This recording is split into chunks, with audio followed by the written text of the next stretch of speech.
ඇත්තටම ඉතාමත් අවාසනාවන්ත තත්ත්වයක් තමයි ඊයේ දින මේ ගමුවේදී ආරම්භ වුණේ මේ බන්ධනාගාරයේදී බන්ධනාගාරයේ රැඳවියන් සහ නිලධාරීන් මේ වෙනකොට විශාල ප්‍රමාණයක් මිය ගිහිලා තිනවා මේක අපිට අනුමත කරන්න බෑ. නමුත් මෙවැනි දෙයක් මේ තත්ත්වයට ප්‍රධාන හේතුන් තියෙනවා. ඒ හේතුන් වලට කිසිදු විසඳුමක් දෙන්නේ නැහැ පාලකයෝ. ඒ හේතුන් ඒ විදිහටම තමයි මේ රැඳවියන් පීඩාවට පත් කරන, රැඳවියන් අසහනයට පත් කරන, රැඳවියන් මානසික ආතතියට පත් කරන ඒ කරුණු වලට කිසිම විසඳුමක් දෙන්නේ නැහැ මේ පාලකයෝ.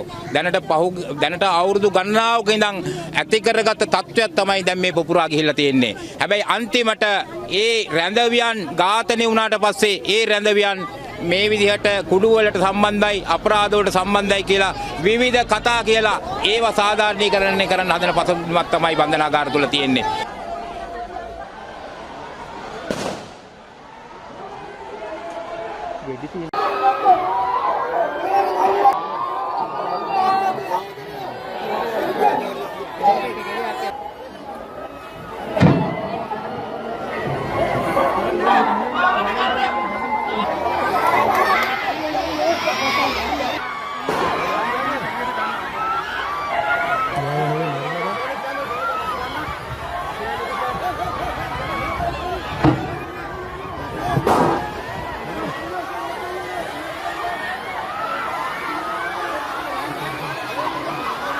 Legal,